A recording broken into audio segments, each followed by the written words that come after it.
কাৰণৰ হেতু গুৰুজনাই ক'লে যত জীৱ তত শিৱ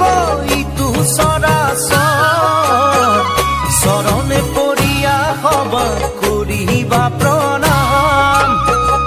গুৰুবাণী মুখে দয়া বোলা ৰাম ৰাম গোপাল গোবিন্দলোৱা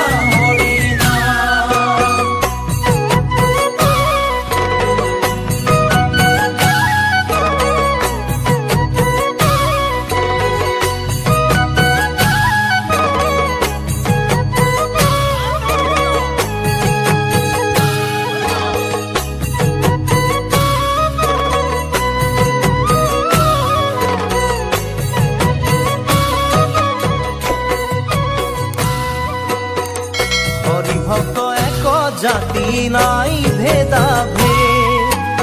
উচ্চ জাতি নিচ জাতি নাহি কে প্ৰভেদ ধনয়ন্ত বিদায়কৰ নাই আগবাদ গুৰু ধৰ্ম জানা বান্ধৈ সকলো সমান ৰাখিব